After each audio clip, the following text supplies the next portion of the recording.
Hi everybody, welcome back. So, thanks for visiting our channel Dark Matter, where we dive into the darkest corners of true crime and all things creepy. It's great to be co-hosting the show and back with another true crime story. Today we're taking on one of the most notorious serial killers in American history, Gary Ridgway, known as the Green River Killer. Trust me, this one's going to be a wild ride, so grab your favorite snacks, maybe a stress ball, and let's get started. Alright guys, a quick warning, this story is super intense, and honestly, it's the stuff nightmares are made of. Gary Ridgway was a man who lived a seemingly normal life, but underneath that facade, he was responsible for the deaths of at least 49 women, though the actual number might be much higher. He earned the nickname the Green River Killer because many of his victims were found near the Green River in Washington state. Let's rewind a bit and talk about who Gary Ridgway was. He was born on February 18, 1949 in Salt Lake City, Utah. From an early age, Ridgway showed signs that something was seriously off. He grew up in a troubled home. His relationship with his mother was particularly toxic.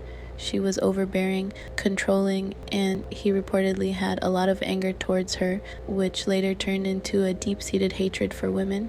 Fast forward to the early 1980s, Ridgway was living in Seattle, Washington, working as a truck painter. To his co-workers and neighbors, he was just an average guy, quiet, hardworking, and even religious. But beneath that calm exterior, Ridgway harbored dark, violent fantasies. He began targeting vulnerable women, mostly prostitutes and runaways, picking them up along the Pacific Highway South. He would gain their trust, take them to a secluded spot, and then strangle them to death.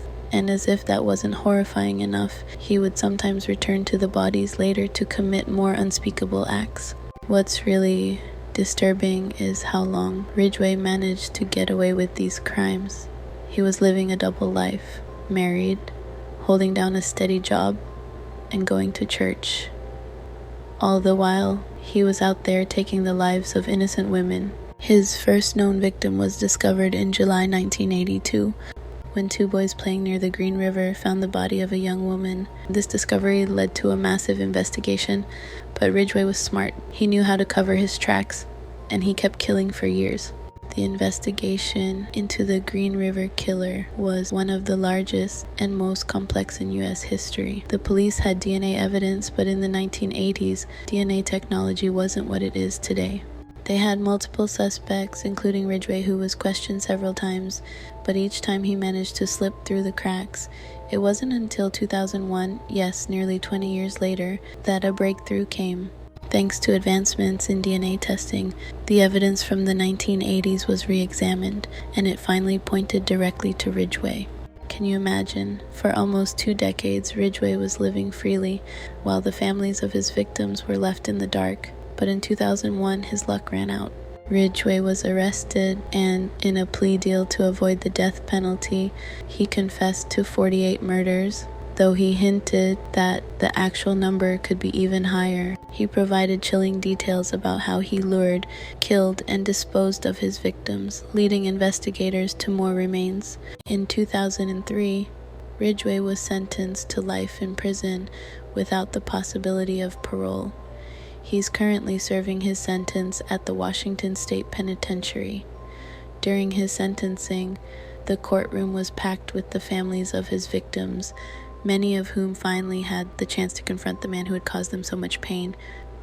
The impact of his crimes is still felt today, and he's considered one of the most prolific serial killers in U.S. history. What makes Ridgway's case so terrifying is how ordinary he seemed on the surface.